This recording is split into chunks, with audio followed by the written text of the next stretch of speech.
Good morning and welcome to our business automation event organized by Elinar and IBM. We have participants today here on-site and online. Very happy to have you with us. Welcome everyone. Today we're going to hear about process mining and how it helps you to understand your business processes and to understand do they work in the way you think they work. And we're also going to hear about how artificial intelligence can help you to automate your processes. Jukka Juselius from IBM will start the show today, and he will tell us about process mining with IBM technology. After Jukka, Ari Juntunen from Elinar will tell us about hyperautomation for processes with deep learning AI. And after Ari, our third presenter, comes from customer side. Karl-Oskar Brännström from Aigine will share their experiences, how they automated compliance process by using AI. Very interesting agenda. But a couple of practicalities before we start. You may send questions to Jukka and Ari in the chat window on the webinar platform. And this event will be recorded, so the recording will be available for you later. That's all from my side, and I welcome Jukka on stage. Welcome, Jukka.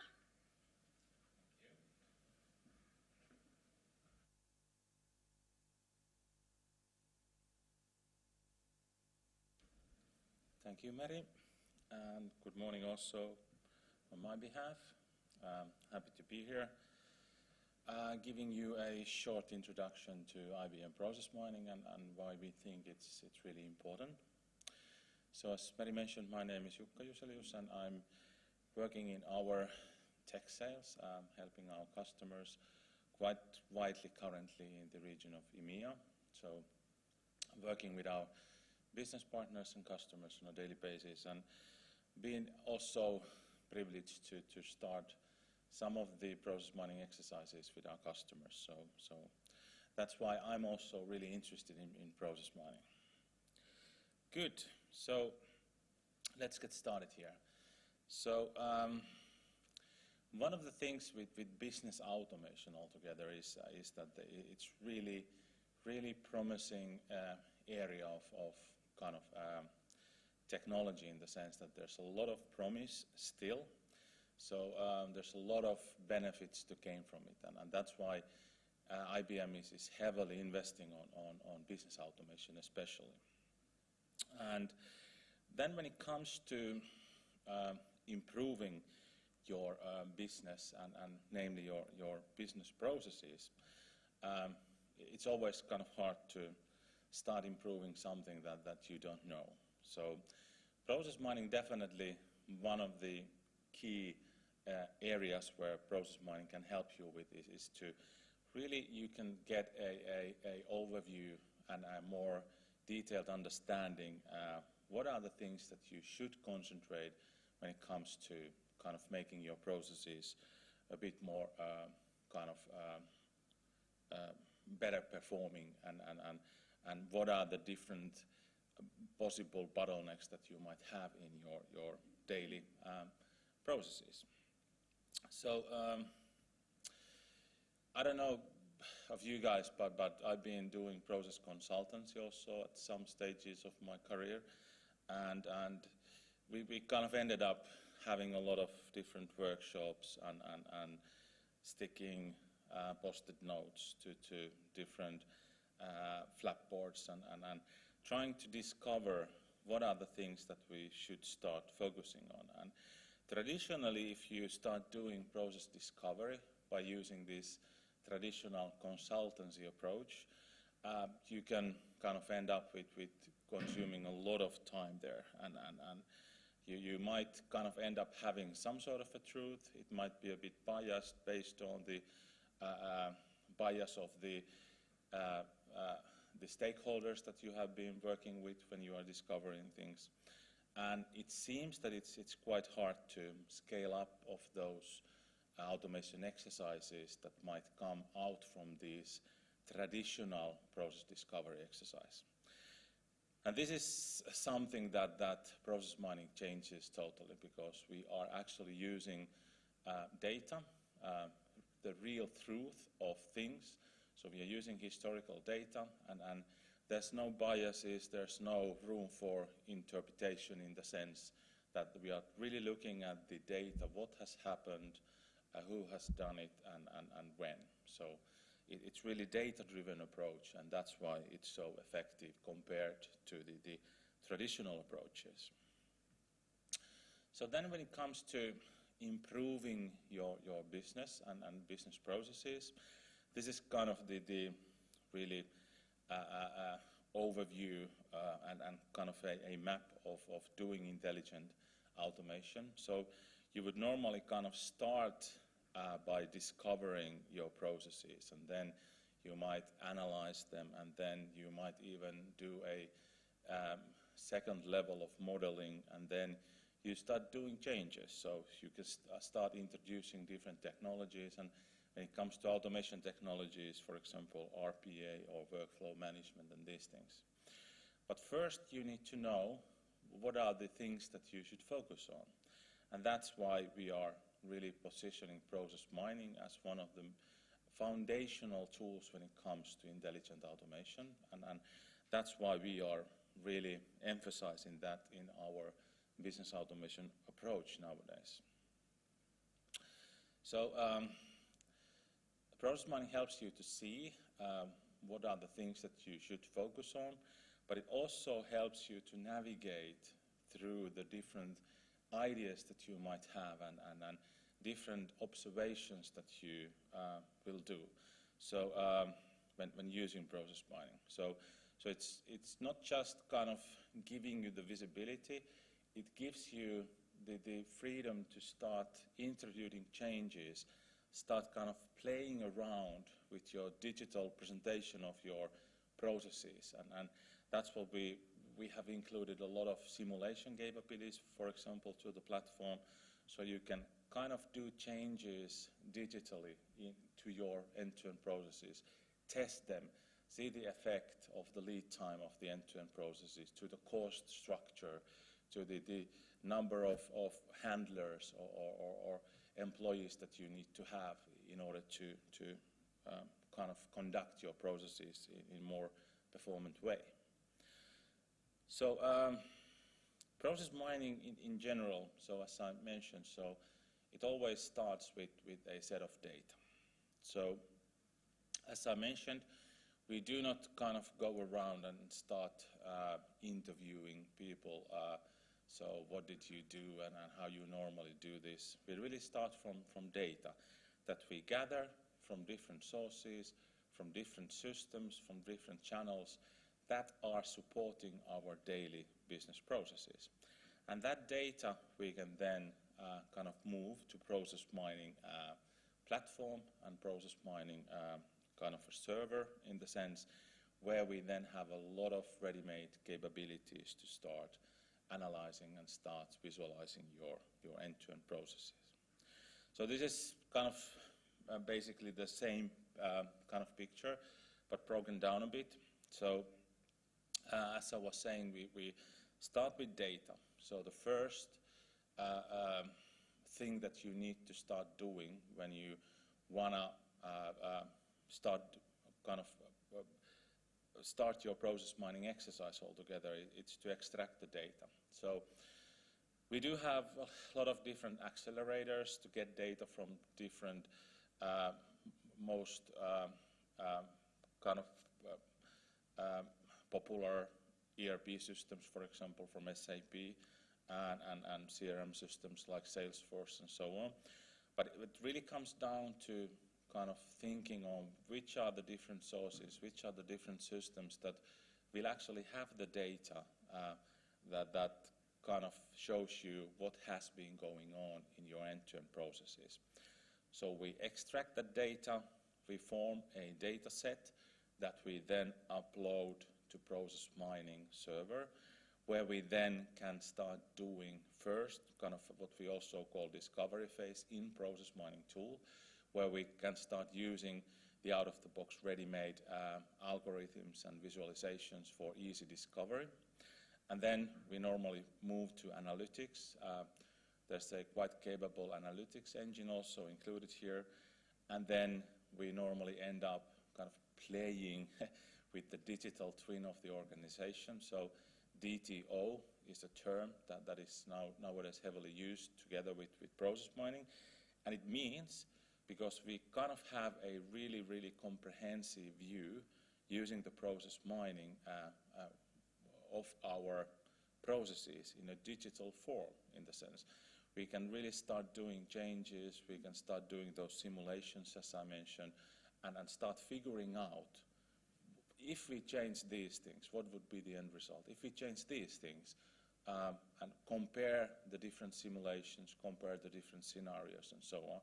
So you can really end up having a lot of ideas, a lot of kind of tests that you can already do without actually going to change anything before you are certain that this is worthwhile taking.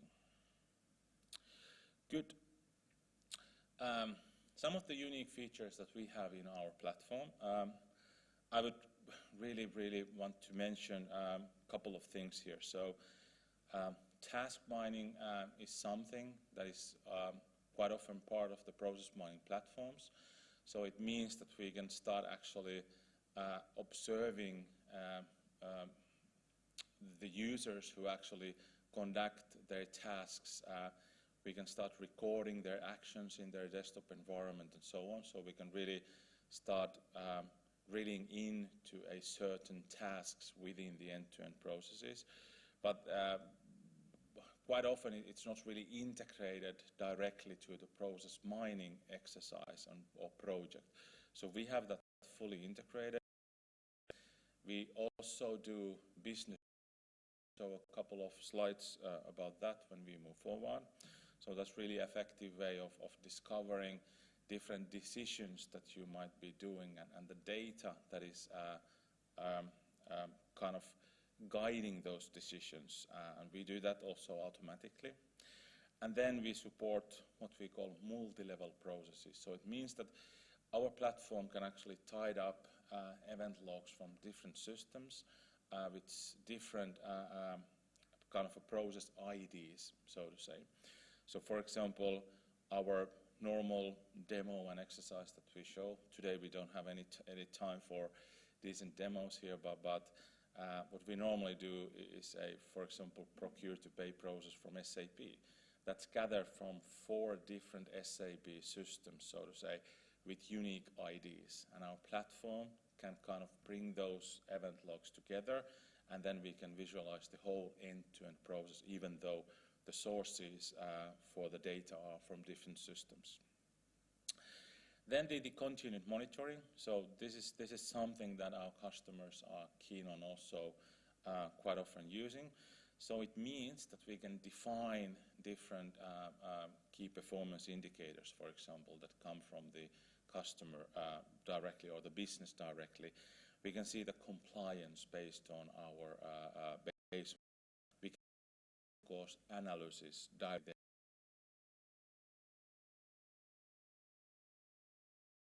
And we can kind of start or we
if you want, or call it traditionally to virtual machines if you want.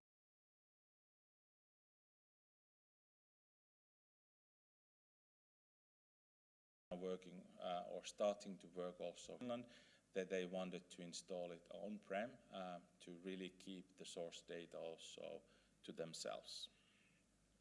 Good. So you might have seen the picture of our cloud packs for automation. So I'm just kind of want to kind of emphasize one thing here. So we are not just focused on business automation with our cloud pack for business automation, for example. We also focus on operational automation with cloud pack for Watson AIOps. We focus on integration with our cloud pack for integration and network automation also as part of our holistic approach for automation. And process mining and task mining we are seeing as one of the foundational capabilities for all of these different areas of automation. So we have actually pushed the process mining and task mining capabilities to this automation foundation layer that serves all of our automation packs or automation capability sets, if that makes sense. So we are really taking process mining seriously. Then I have just a couple of slides for you to kind of show what are the different views that we can get out of the box instantly when we upload our data set that we have been able to extract from our systems that are supporting our end-to-end processes. So we can see the frequency view, so which are the most frequent activities. We can see the performance view, so how much time we spend in these activities, how much wait time there is between activities, so we can start focusing on possible bottlenecks there. We can see the different variants really easily, so we just kind of click our variant view, and then we can kind of select different variants and see which are the most kind of most occurring variants and so on. And this variant comparison is really effective also to understand if you have something really going wrong with your end-to-end processes, you are skipping a lot of steps quite often and so on. So this is a really perfect way to visualize those. And then we also can have cost structures, so different cost structures that can show you where are you spending most of your money. So that quite often correlates with the frequency of the activities and then the wait times of the activities and so on. So all of these views you can kind of get out of the box. Then one of the really informative views also, which comes directly, is the conformance checking. So if you have your kind of a base model, or your conformance model, so this is your happy path scenario. So this is how it should go. So you can actually import that using the de facto standard for process definitions, BPMN. And if you don't have that, you can actually use, for example, your most frequent variant for that. But nevertheless, then this tool automatically shows you the activities that are not normally happening and are kind of non-conformant in the sense that this should not happen if we are moving forward as designed. And not only the tool gives you this visualization out of the box, you can actually kind of do the root cause analysis here. So we have preloaded machine learning models here in the tool that will go through all of the attribute data regarding these different tasks that should not happen, and then it starts to explain why these might be happening, and that's really powerful. Then one of the things that we also do here, We generate this BPMN process model. So as I was mentioning, so it's really the de facto standard for process models or process definitions. And we generate that kind of in flight. So whatever filters, whatever kind of focus area you have highlighted in your model view, when you move to BPM and view, it kind of generates this on demand based on the data that you have filtered out from the event logs that you might be handling there. And this gives you a lot of opportunities. Then you can actually export, import these BPMN models. You can actually have more business-oriented discussion with your business guys if you export this to BlueVox Live, for example, or whatever process modeling tool your business might be using, and so on. And it shows a lot of data, also including the process gateways.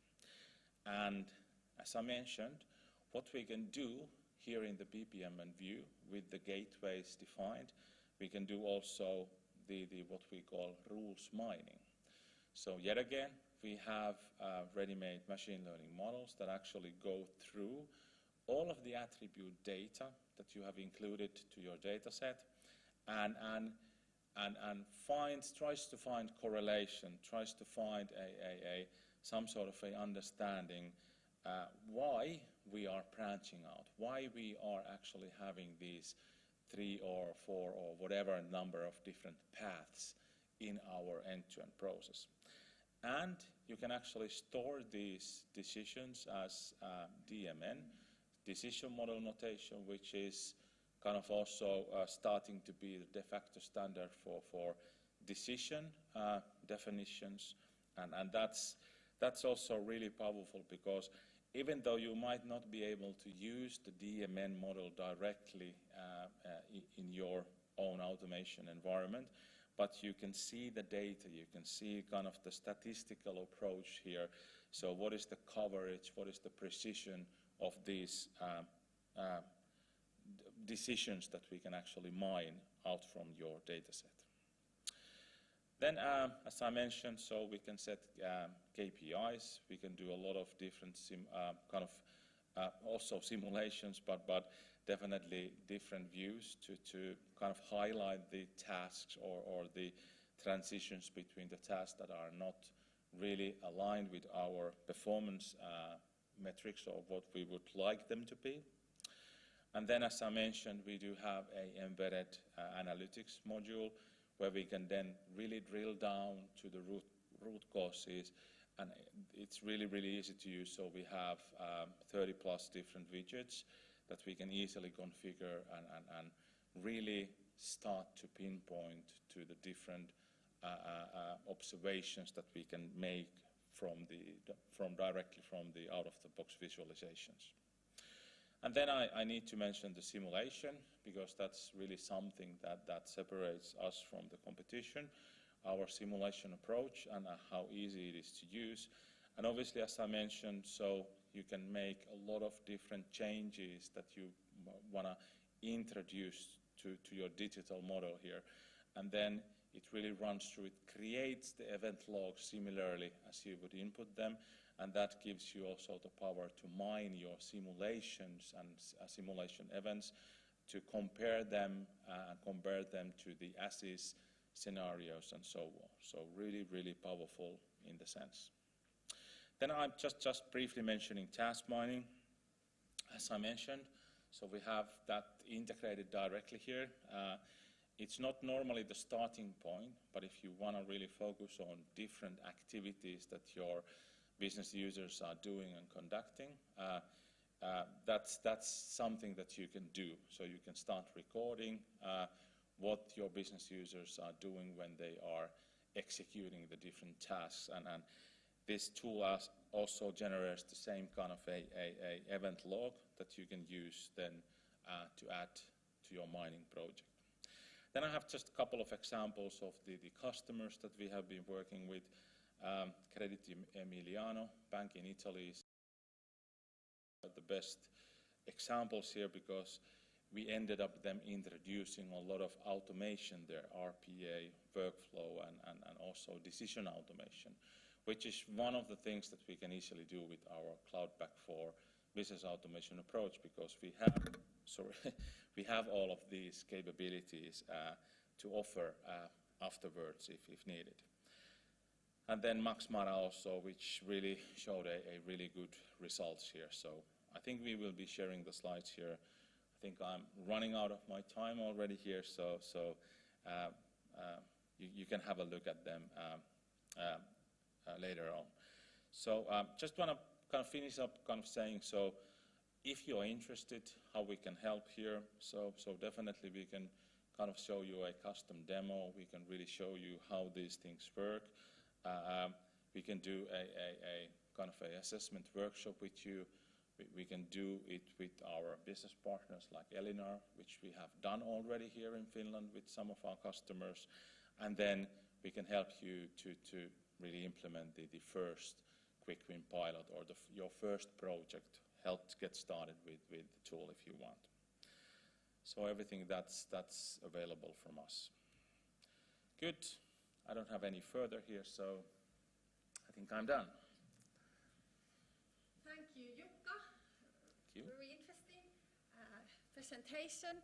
And I don't see any questions coming up yet, so feel free to write them in the chat window during the event, and we will come back to Jukka with the questions if there are any showing up. But now I welcome Ari Juntunen, CTO from Elinar. Welcome, Ari. Thank you.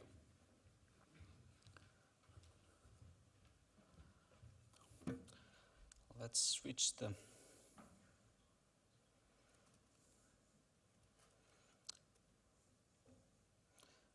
presentation first.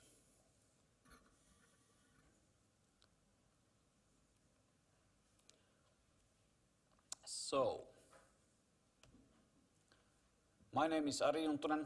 I'm a CTO at Elinar. I'm a Taekwondo champion and also IBM champion, specialized on IBM high-performance computing and AI. Just a few words about the process mining, because what I'm going to tell you next is building up on the process mining practice and on the important findings that you can come up when you do process mining and simulation and optimization. Basically, at very high level, there are three different things that you can find out when you do process mining, which are interesting to practices that Elinar does.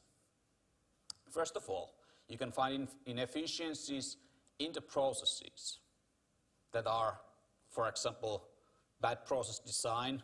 There are steps that are not practical or wasting time and so on.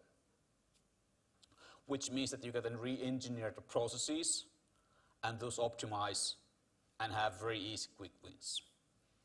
The other thing which is important is that process might be inefficient due to missing or incomplete tooling, which we commonly solve using our IBM Cloud Pak for Automation to enable process automation, leader process, and much faster throughput of the process overall. And the last one, which I'm going to focus today, which will lead to hyperautomation, is inefficiencies in the process due to human cognition or due need of involving humans. And this far it has been quite true that many things that we do require humans to provide input, feedback, contextual understanding of incoming data and documents in order to drive process and make good optimized decisions. But what if you can implement human level understanding of what's happening? And then you can either replace the human or augment the human and make their work much, much more productive and decisions more repeatable. Now, before going further on that road, let's have a short definition of hyperautomation. This is from Gartner. They claim that hyperautomation is business-driven, disciplined approach that organizations use to rapidly identify, vet, and automate as many business and IT processes as possible. And what we are bringing to the table is a capability to do this. They state a couple of things. I didn't put the full list because it's very long, that are important on doing the hyperautomation, including AI and machine learning, event-driven software architecture, RPA, and BPM, case management systems, and so on. It's just important to understand that hyperautomation is automating as many things as possible in a short time frame as possible. Now, what we have been working quite a long time with, and now we have a lot of exciting use cases already in production, is to replace the human cognition in the process, either in a certain step or in bulk, for example, analyzing terabytes of data. You will actually hear later today about how you can do this mass analysis quite easily. There are lots of repetitive tasks that can't be really automated fully because they need human cognition. They need human understanding, human learned expertise that is contextual, and it requires deeper understanding than, for example, what text analytics can provide. We can't automate stuff by working through keywords or simple machine learning algorithms. We also aim to change the role of the process worker from this active participant who is doing all the work into quality assurance that simply approves things based on recommendations. And when we have a special case, we might still need a human cognition, but instead of doing it for most of the cases, we only push 15% of the cases through the human, which will have a huge impact on productivity.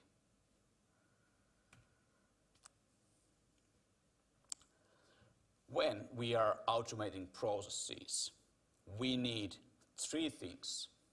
We need eyes to observe what's happening in the process. We need brains to understand what to do. And we need hands, which are the processing capability. It could be RPA, PPM, case management. But these three things we will always need when we are running an automation exercise. At Elinar, we use IBM DataCap for eyes to observe any type of document, to capture information and transform it into a format that is easily then understood by AI. Then we have the brains, which is Elinar AI, that provides deep understanding on context of business process. What does this mean? It creates structure and provides then tools for RPA, BPM solutions to automate the process completely. And of course, we use cloud platform automation for our hands, but customers are of course free to use it, whatever they wish. Now, what we have introduced into this industry are deep AIs that are powered by extremely capable language models. I will explain what it means shortly. We enhance case management, process management, and RPA by providing typical feedback that this far has been in domain of humans for the whole stack. Many RPA solutions today tout they provide AI capabilities. Don't be fooled about what they can do. We can do so much more. The challenge is that all the vendors are using AI as a buzzword. I don't think there exists a vendor who doesn't sell something based on AI. But the horrible truth of the situation is that AI can be pretty much anything. It could, when you have a claims handling process, and it checks the age of the person. If it's underage, go this route. If not, go this route. Hey, this is AI. Computer makes decision for you. Then we have slightly more capable thing, which is machine learning. The problem is that many machine learning algorithms are quite simple and by far no replacement for human cognition. Now let's take this little image. The problem with words is that they are contextual. Consider word king. Some people might think that king is a hereditary leader of a country with crown and everything. In Finland, some people might say king is a famous football player. Some people may associate the king with Elvis. And when we are playing cards, the meaning of king is entirely different. So it's very important to be able to understand the context of where words happen when you are thinking about what they mean. One more explanatory slide. Like I said, pretty much anything at the moment is labeled as AI. That's unfortunate because through AI enables human-level decision-making and understanding of the problem. Some machine learning models get close. We have been involved with deep learning past 8 years. And past 3 years we have been heavily working on what's practice called deep transfer learning. Now I will shortly explain what is the difference between these practices. Deep learning, you have training data. And the model is trained based on the training data, which means that in order to model to become good, model that is able to generalize well, you need to provide huge amount of high quality training data because it will only be able to observe world through the training data that is presented to it. We have a couple of things that affect the capabilities of the model, essentially how large it is, how wide and deep it is, and also how much information it can retain. And these affect on the cost to train a model.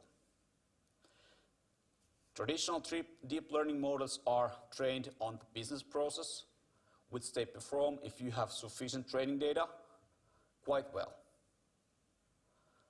And after the training process, we have trained AI, which at the moment, unfortunately, is still a compromise based on model size, which affects accuracy and speed. The larger model, the slower it will be.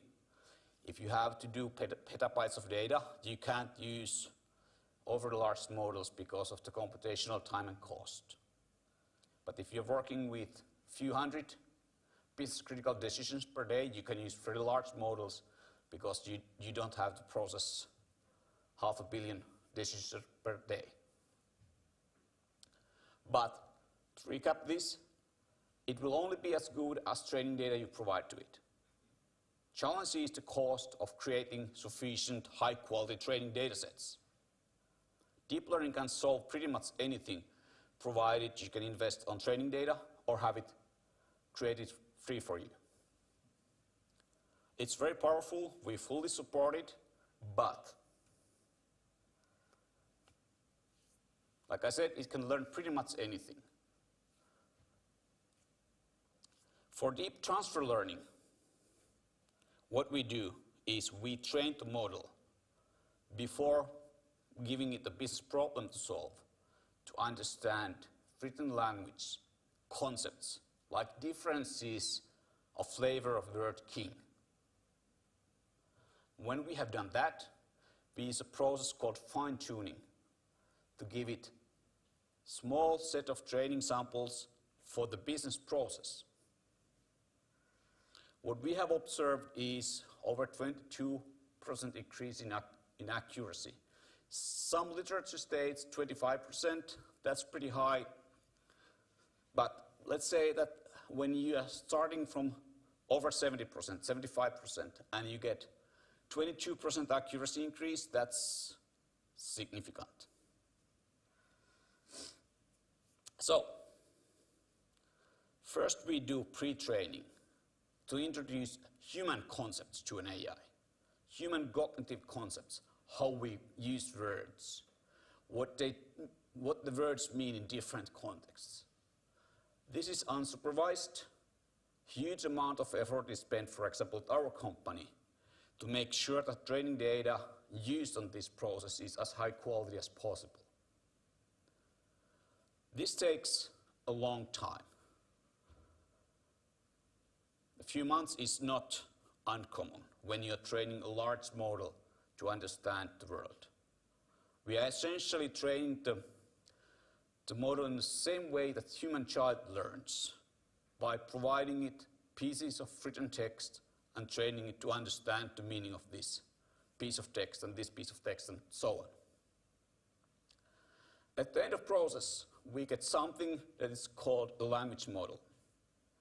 It's a model that doesn't solve any business problem, but it has learned the languages like Finnish, Swedish, Norwegian, English, or whatever languages we are training the model to understand. It can also be specialized, for example, in certain contexts like medical or legal, by providing it slightly more training data, for example, for medical or legal documents, the legislation, all the decisions, for example, for Mexican courts as part of the training data. Now, once we have created the language model, actually solving the business problems becomes so much easier, because now the AI doesn't have to learn its worldview from the training data. It has been already done. It might get some biases and stuff from data, but we have ways to go around it. So once that's done, it's just a matter of fine-tuning the model to say, okay, now we are interested on this claims handling process on an insurance company, or on this process around medical records, or we are now interested about this legal problem. This is how you structuralize this problem. And the model learns to structuralize whatever comes in based on the fine-tuning samples we have provided to it. And when that's done, it's able to, for example, a case in Mexico where we structuralize fine rulings so that we can then use simple business rules to see if we can appeal on this.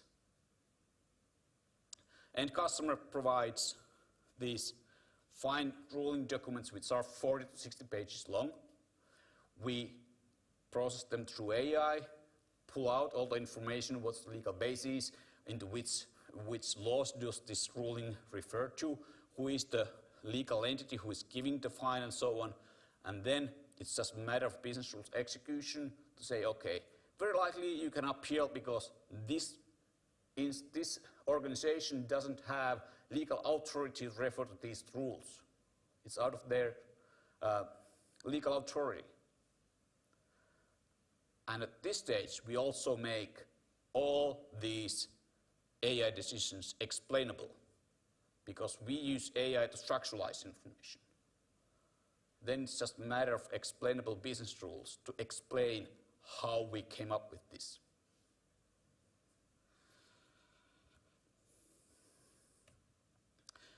Now let's go a little bit more into use cases. I'm just giving some examples here. One of the huge use cases for us are the financial department workflows, like intelligent invoice automation, sales order automation, cash allocation, financial statement analysis, and so on, automated accounting.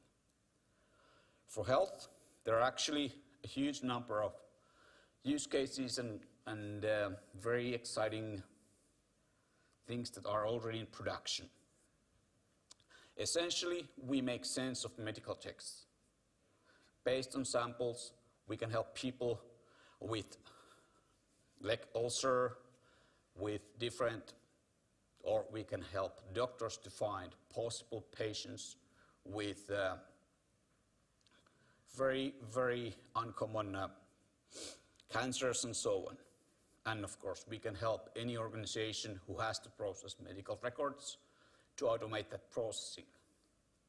For legal, automate decision making, privacy, you will hear more about the privacy solution shortly, and different kinds of legal document analysis. Actually, my wife is now making her PhD work on how the deep learning AI has changed the landscape of designing legal expert systems. And we will have very interesting findings there shortly to publish. For security and intelligence, we enable officials, intelligence organizations to find information at scale. Imagine if you have confiscated 200 terabytes of data and are trying to find how money moves between organizations. You can either do it by hand, or you can train AI model to highlight individual, organization, and a connection about moving goods or money. Then you use Watson Explorer, Watson Discovery to crawl through all 200 terabytes and push this information into analytical index, which will make actually working with data trivial and so productive. One thing which is endless pile of work is ERP augmentation. ERPs contain huge amount of data, huge amount of content, and they consume huge amount of human labor. Now, there are extreme number of different processes that require human intervention. We can help anyone owning ERP to automate those. Let's dig a little bit deeper into one use case. In this case, sales order automation. Sales order are business critical tasks for any business. Selling is the lifeblood of businesses. You don't stop your customers ordering from you. There are very few businesses who can say, okay, you can only order through the portal. Some bulk is possible, but otherwise, a lot of orders are received by email, by attachments, which are essentially unstructured, but they have a focus. They want to order something from you. So the end result is kind of known. Sales order processing is very good candidate for automation because typically you have the data. We don't have any new businesses as customers. Typically it's an established business who has significant number of people working with incoming sales orders, identifying who sent the order, what products were ordered and with what quantity, and what is the unit, like barrels or whatever. The issue is that if you have 10,000 customers and they have multiple locations sending in sales orders, you might have 50,000 templates on receiving those. Traditional capture is very ill suited to solve this kind of an issue because, well, to create automation for 50,000 unique order templates is just not practical. That's why you need to use AI. What we do? First, we use DataGap and Elinar AI and IBM Business Automation workflow to automate the process. DataGap creates the optimized text layer for AI to make sense of. AI creates the same understanding that the sales order handler does. We have this company order. It had these 64 different line items, and these were the contents of each line. Once we have made this sense, we then use DataGap or Business Automation workflow to perform the validation steps, probably run some business rules and validations, and then push it directly to ERP for further processing. But we remove one very time-consuming step from the process. there is one thing to consider when starting to automate stuff. 100% automation is unlikely, and it's usually not even a good goal. The problem is that we typically have a certain level of automation which is the sweet spot. It's easy to get. It could be 85, 90, 95%, it varies. But then we have the scope that is much more difficult. And getting to the sweet spot, if it costs you 50,000 euros, adding 5% of automation might cost you 200,000 or more. So there is a spot after which you still need humans to deal with the exceptions. If you get the sales order in, for example, on the previous example, where the customer is stating wrong prices, we can't automate it. Your human staff can't actually deal with that problem usually. They have to just reject the order. But that rejection still is good to go through the humans, and they might need to provide an explanation why we rejected this order. And the reason for this is a universal issue when working with machine learning, deep transfer learning, is that training data clusters quite heavily, which means that we have a certain point where the automation is cheap and easy, because we have so much training data for that. And then we have these outliers, where we might have one or two hit. AI's capabilities, transfer learning that we use helps with this issue by a huge amount, but it doesn't eliminate it. So every time when we are looking for automation issue, it's very important to understand how the training data, for example, when we extract sales orders or invoices from ERP, how they're clustered, in which categories we have possible outliers, so we can, for example, flag them that this will always go for human validation.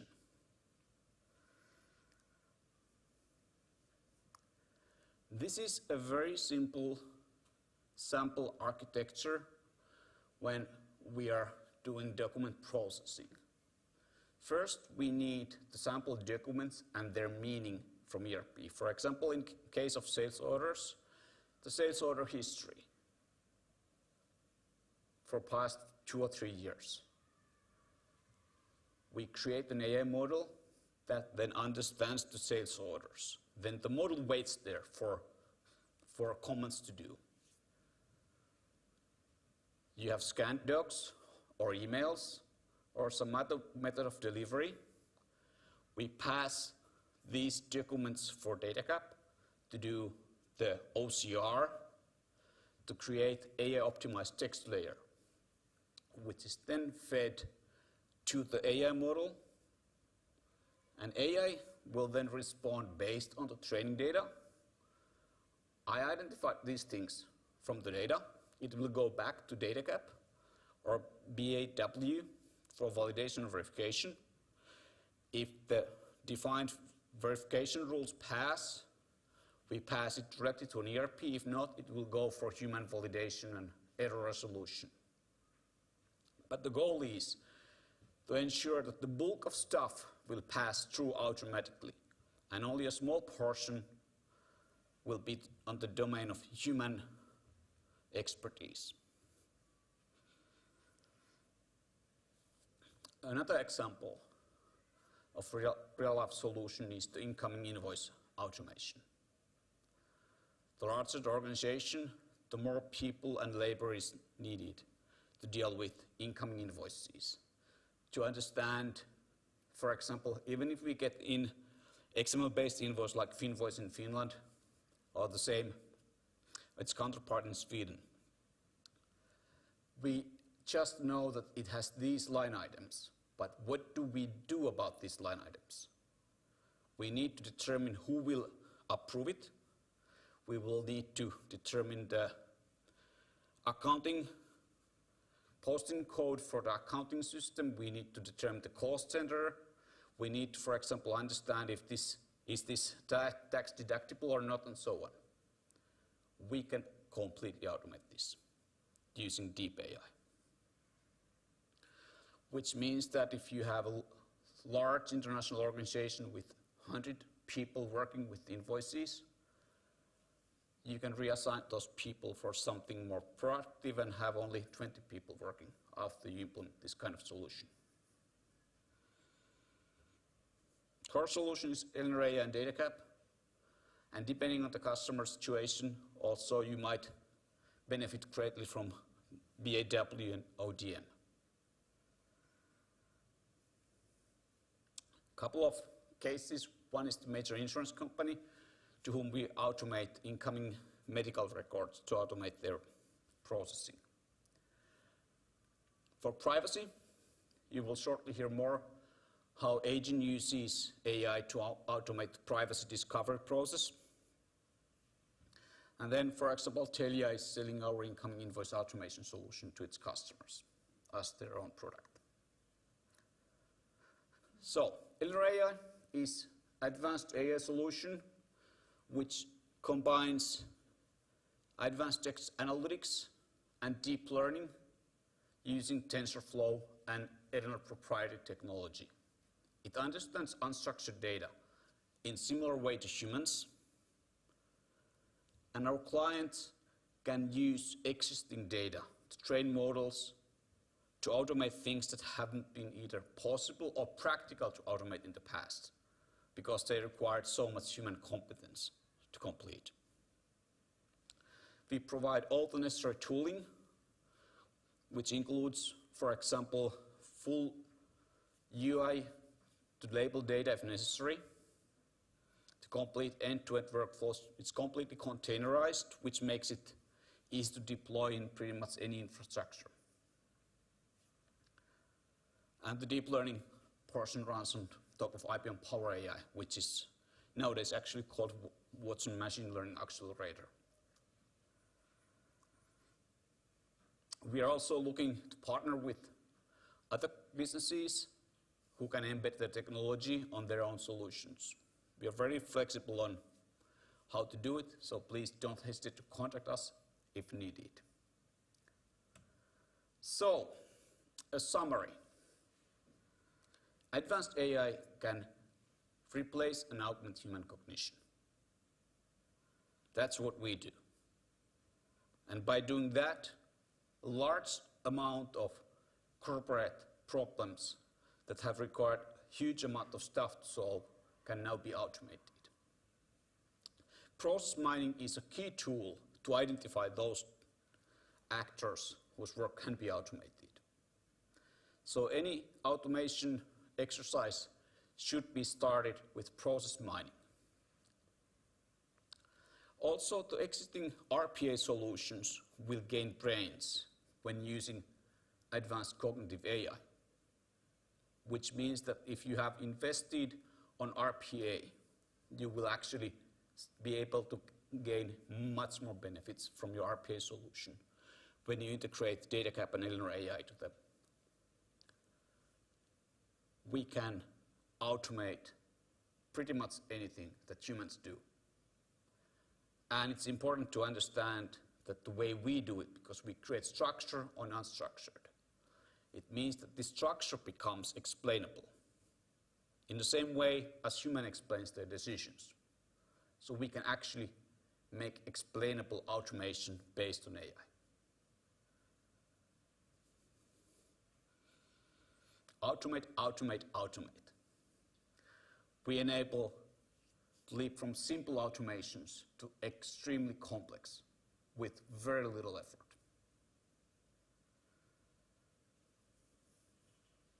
Thank you. Thank you, Ari. Very interesting to hear about the capabilities and solutions that you provide to automate business processes. Thank you. Thank you. Next, we will have a video from Karl-Oskar Brännström from Aigine. share their experiences of utilizing these solutions for their compliance process.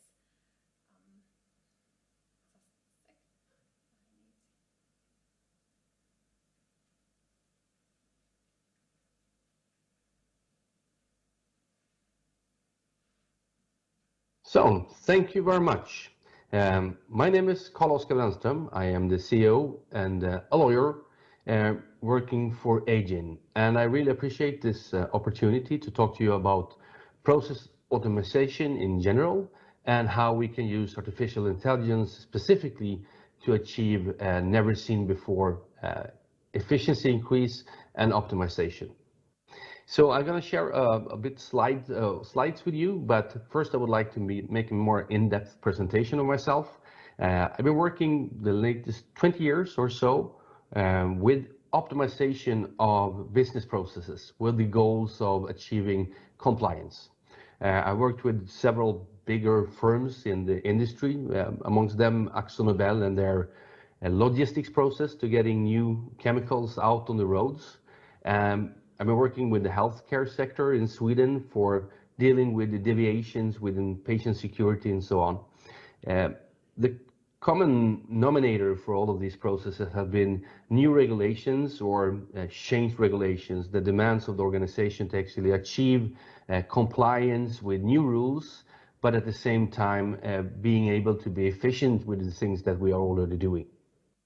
So with that said, I would like to share my screen. So let's see if that is working as we hope.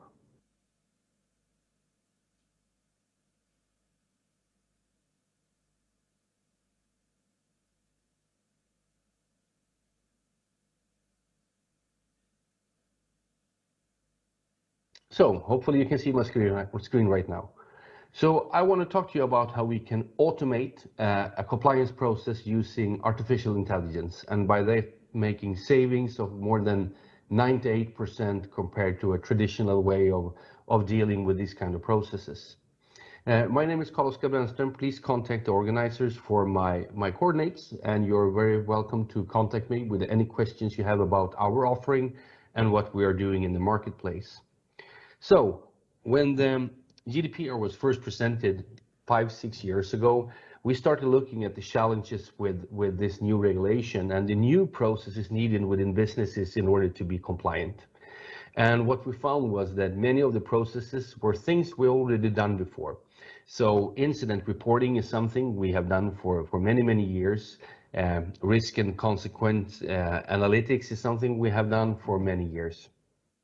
But there were some key changes and challenges with GDPR that made us go after the question how this could actually be automated in a good manner. And those changes were, firstly, that we got a brand new definition of personal data. So we pretty much went from one piece of information that could be used for identifying someone to anything that contextually makes it possible to identify a living individual. And that, together with the fact that unstructured data, that means all emails and files and free text fields in your CRM system and so on, also got regulated. We pretty much went from social security numbers in databases and keeping track of those ones, which is pretty simple, to understanding contextual communication between human beings and the way we are actually describing individuals. So we went from the social security number to the phrase, Karl-Oskar Brännström couldn't come because his daughter was sick. And all of a sudden we have two individuals, me, my daughter, who is underage, and also sensitive personal data regarding her health status at this point.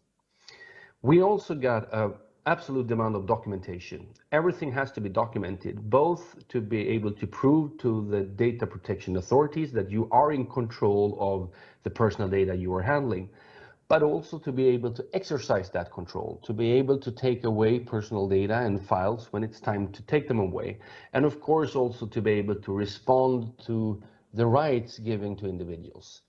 GDPR comes from Article 12 in the Declaration of Human Rights, everyone has the right to personal integrity, and GDPR is the law that is supposed to protect that. That means that we can ask any company that we have been affiliated with to ask them, what kind of personal data are you treating, why are you doing it, what are you using it for, and how long are you going to keep it. We also have rights to be forgotten if we want to, under some special conditions. So all this put together is something that we noticed that we hadn't really worked with when it comes to information management. We're very good with working with data and storing it and so on, but actually having this kind of information control when it comes to information is not something that had been triggered. So when we went about this, we start looking at what is, from this new process, what is the successful outcomes? What are we supposed to achieve with such a process? And of course, compliance is a big thing. And compliance is both to reach compliance, but also a question of achieving governance over time, having the possibility to monitor our information, and of course, to provide continuous improvements. GDPR is very clearly not a project. It's an ongoing process where we're supposed to continuously be better. But looking at this general question about information and information management, we also concluded that we have other interested parties that had very strong demands for successful outcomes.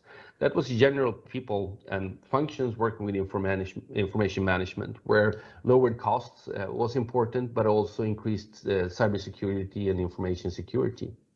We also saw that the information owners on the business side had a very strong need for outcomes from such a process, both for the governance of their information that they are using, producing, and consuming in the business processes, and also towards the internal efficiency, the possibilities of actually finding information when you need it in order to produce results from other processes. So with this, we start digging down and diving down in the question of information management. And what we found was a problem that pretty much hadn't been addressed. So we found companies with very big data lakes that actually lacked the abilities of answering the question, what information do you have? Who is creating this information? What do we store here? Why is it kept? And where is it kept? But also from a governance point of view, who governs it? Who owns this data? Who is actually paying for it over time? Is it compliant? And not only compliant with privacy laws, but also with other kind of regulations, where we see a big trend right now. We have the NIS directive from the European Union. We have laws about national security and so on. And of course, a very big question, can it be removed? Do we actually need this data? And of course, the security aspects. Is sensitive data stored here? Is it secured properly in the way that we would like it to be secured? Have we mitigated any risk connected to this information? Are the authorization that we have set, both from an application and from an individual point of view, correct? And have we sufficiently protected ourselves from, for instance, corporate espionage? So all these questions were pretty much undressed when we went out to companies asking them for how are you dealing with information management at this point. And pretty much at the same time, Gartner started presenting studies that 80%, actually more than 80% of all data is actually unstructured, which means that it resides in files, emails, free text fields, and so on. On top of that, we see a yearly growth for an average of companies of more than 50%, which means that each year we are doubling the amount of this unstructured data. And in 10 years, we actually have a 65 times increase of this amount of data, which is shocking, as more than 50% is actually never used. And with never used is that we save it, but it's never someone that opens it. And Microsoft just recently presented numbers that 95% of all data have only been opened one time since it was stored, which means that more than 50 is never used and more than 95% is actually only used one time, which of course creates a problem when it comes to the challenges of gaining control of this information, especially as we have a new definition of personal data, and we have all the unstructured data with this exponential growth that we have to gain control over from a compliance point of view. So we sat down together with Elinar, amongst others, and start identifying what components do we need to actually address this process. What we concluded pretty fast was that we need world-leading data mining. We need to be able to read this information in order to do anything about it. And when we're talking about reading the information, it's of course the content of these file, emails, and these free text fields. But we also saw that we needed artificial intelligence. Traditional data mining solutions are using regular expressions, and although very fast and efficient, they don't suffice when it comes to contextual or semantic definitions. Let's go back to Karl-Oskar Brännström couldn't come because his daughter was sick. We, as humans, understand this from a semantic point of view. But with regular expressions that are looking for fixed formats, it's very difficult to find this correlation that arrives with the semantics. Also, we directly saw that regular expressions wouldn't be able to find birth dates, which is a very important personal data in many cases, simply because a birth date looks exactly as any other dates, and the only way to know if it's a birth date or not is from the semantics and how it shows up in text. So artificial intelligence was needed, and this is something we saw from the beginning, but we also saw that we needed AI in order to do this assessment of the information and the relevant classification of information according to the requirements for documentation coming from GDPR. We knew that we needed to automate this as far as possible. We made some simulations and concluded that just going through information and do this manually, and please note that's not the governance phase, it's just to go through things, see where we have personal data, try to assess it, try to document it. We arrived with somewhere between 20 and 30 man-years per terabyte of data, which is tremendously a lot of time, especially since companies don't have 1 terabyte of data. They have more like 10 terabytes or 100, or in some cases 5,000 terabytes of data, which of course makes it impossible for humans to go through this.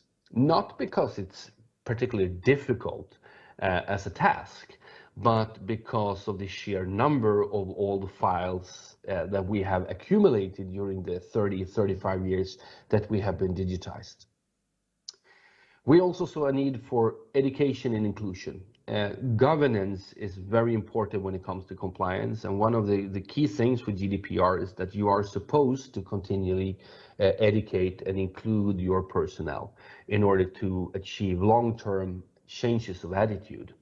And we directly saw that although we automate this as far as possible, we still need some kind of inclusion of personnel. They are the one consuming information, they are the one producing information. So they have to somehow at some point be involved in this process.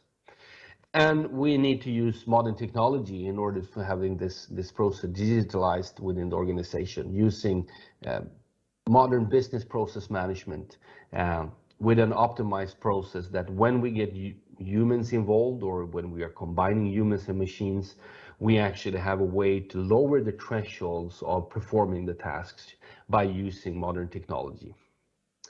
So all these things together went into a very detailed description, and this is the top layer of the description of the specification for the process support and the digitalized process needed in order to achieve information control and solve the outcomes and answer the questions that we found at many companies we were talking to.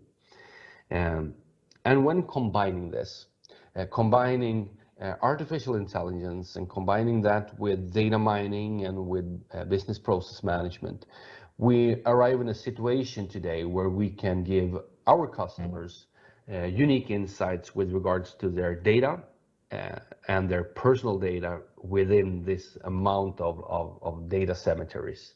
To be able to answer questions with how big portion of all the files actually contains personal data, what kind of personal data do we store, is it sensitive, where is the personal data located, both from a data source point of view, but also down to directories. Do we have directories that contains a large number of personal data?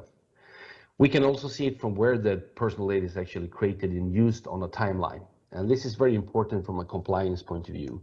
GDPR is actually putting in place storage limitation. You are not allowed to save information that you don't need. And this is, of course, something completely new, because normally we treat data storage as something cheap and something that we just do. But GDPR is actually putting us under these very hefty fines, an obligation to actually get rid of information when we no longer need it. And being able to see on a timeline when personal data is actually created and used gives a very strong insights for whether we are compliant or not. We can also start finding duplicates and redundant data, both containing personal data and not containing personal data, in order to answer the big question, and that is how much this data could we actually reduce, because it's redundant or because it's potentially non-compliant, that it's too old or it's wrong or in the wrong place, maybe it should be moved, or just because it's dark or stale. It doesn't have to contain personal data. We know that data storage is a hefty spending category, and it's growing exponentially as data is growing. But what we also could achieve with using artificial intelligence is this very time-consuming work of assessing content from within the documents. So with this solution, we can also start creating the automatic records or processing activities demanded by Article 30. So we're using the solution to read through data mining and actually tagging and categorizing, labeling every file with regards to the requirement in Article 30. So first of all, the question, does this contain personal data? What is the category of the personal data? What is the category of the registered? What are our relationship towards this individual? What is the business process, the purpose, the legal basis, and of course the retention schedule? How long are we going to keep this? So this automatic records or processing activities is actually something that is created by the AI with a very strong performance. It goes very fast, but we will come across things and see things from the insights or from the records or processing activities that we want to have a closer look on. Why do we have personal data from 1992 that is sensitive in this common storage location? And that is a tricky question, because looking at information is something that, well, you get a mail every 5 years saying, please look at your information and get rid of everything you don't need. What we saw here was a need to actually operationalize, I think it's called in English, this process of looking and judging the information and using the AI to lowering the threshold. So we have built a workflow engine that actually delegates the information with a business process management solution in the bottom to the person who can do this assessment, who can answer the question if we should save this information from 1992. So this is presented in a task list with things that you have to look at, because we would like your eyes on it and would like this human brain power to see if we should actually save it or not. But we are combining that with the power of the AI. So we're actually presenting the content from each and every file with the work of the AI that has already found the personal data and have already done the relevant assessments and categorization for this specific file. So in order for making a judgment, we are also taking the opportunity of educating this person who is performing this work by using the checklist published on the Data Protection Authority's websites, or adapting them to the customer's own need. So we can actually educate people who are doing this quality control at the same time. And of course, the whole point is that you verify or you change the work of the AI to get a quality control piece of metadata connected to this file. What we have achieved to do together with Elinar is that we then uses this human interactions to actually code annotation code. So we're using human interactions to actually train the AI through deep learning. And this is done in a continuous process where humans are doing some, not all, but some quality control that is used to train the AI, and that trained AI is actually increasing its performance for this automatic tagging and this automatic records or processing activities. So by doing that, we actually get a process that is continuously being better and better by combining AI and humans, especially since we are not only using AI and algorithms to understand context through semantics and position, we're also using it to find similar files in other locations or sources that looks in its characteristics as the file we just got quality control of. We also have technology for finding heritage, which is pretty much the islands of order in the sea of chaos, which many times file storage with unstructured data is. And we can, of course, also use our own metadata to increase the accuracy of the automatic assessment and classification of all these files. So by combining all this, we get a very fast return of investment. We have the general data management cost when we see that we can reduce data with 40-50% pretty fast, which is not to be confused with storage cost, because storage is still pretty cheap. Data management cost is everything connected to the data that you're storing. It's licenses and it's protection and of course storage, and everything together costs a lot of money for many companies. And since it's exponentially growing, these costs are actually exploding for many enterprises right now. We have GDPR compliance. You are obliged to have an Article 30 records of processing activities for all your files, emails, and free text fields. You are obliged to be able and demonstrate your abilities to remove personal data when it's time to take it away according to this documentation. You are obliged to, within 30 days, answer on data subject request that goes down not only to your key systems, but actually to that digital meeting you had on the web page 3 months ago. It needs to be found, it needs to be communicated, we need to be able to tell the individual why we're keeping this and what we're intending to do with it.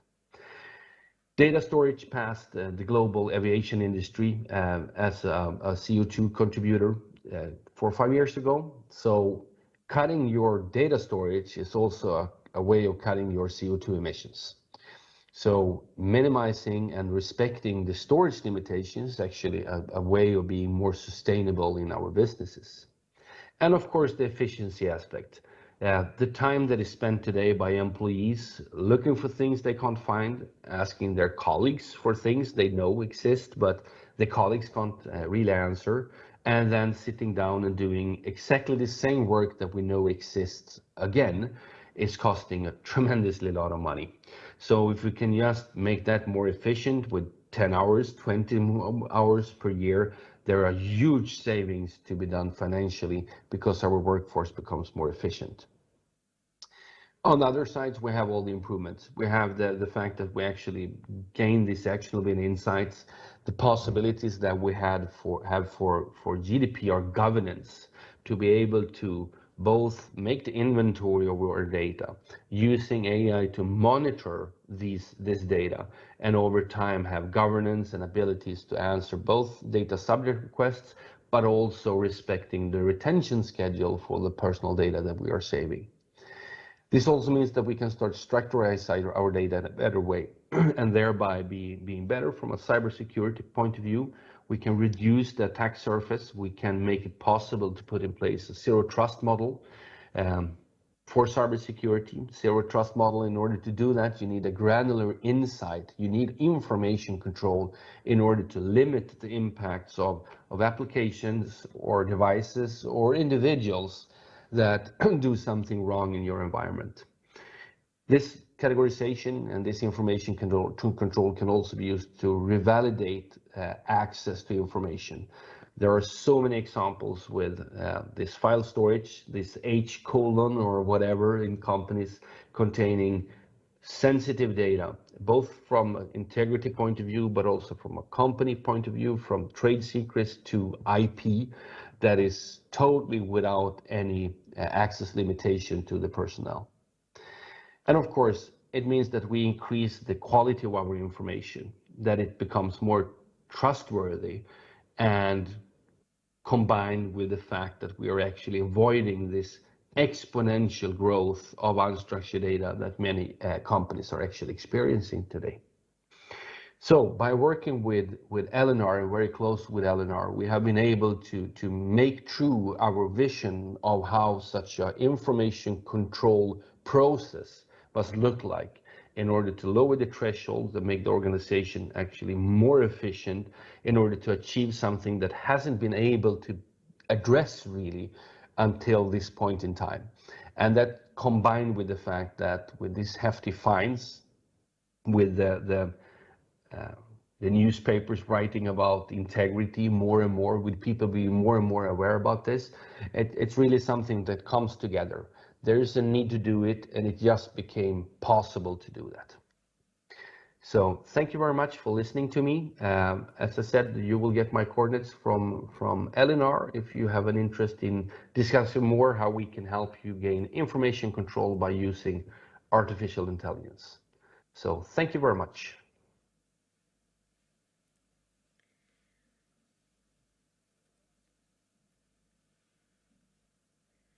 Thank you, Karl-Oskar. Very inspiring to hear your experiences of utilizing AI-based solutions and working with Elinar. I have one question here, and may I ask Jukka and Ari back to the stage? I have a question which very nicely links to the experiences and presentations that Karl-Oskar just shared with us. Personal and GDPR data is often part of processes. How should it be considered in context of process mining? May I have your short comments on this? I know this is a very wide area, but Sure. shortly something. We are kind of running out of time, but I'm sure. So if I start here. So definitely this is something that we get asked from time to time. When it comes to process mining, the personal information, or at least the identifiers, so your social security number, name or address, or these things, doesn't really matter. So we might use some demographic data, postcode, something, without any identifiers, who is the real person behind that data, because your name would not normally be something that would explain some behaviors, but your postcode or your sex or your age might. So we might include those data to the process mining exercise, but not really something that would personalize that data. Then when it comes to task mining, if we are gathering data from whatever our business users are doing in their desktop, we can easily mask data or obfuscate the data, as they say. So we have all of those capabilities built into the task mining agent, so we can skip all the personal information from those recordings. I think Jukka covered pretty much everything, except what I would say that it's quite common practice to use data pseudonymization, which makes it impossible to identify individuals from the data without having access to the real source data, like the ERP data itself. So I think my humble opinion is that I haven't been involved with exercises that would actually have unpseudonymized data at all. So that solves a huge part of the problem by itself. Of course, we still have to treat pseudonymized data as if it would contain personal data, but it's a few steps away, which makes it very, very useful feature. Good. Thank you. Thank you, Ari, and thank you, Jukka. It was great to have you here discussing with us today. And I want to thank you also, all participants here on site and also online. Thank you for joining this morning with us, and we are happy to tell you more about the topics we discussed today, about process mining, about the AI capabilities, how to automate the business processes. But hey, I wish you a nice day and hope to hear from you. Thank you.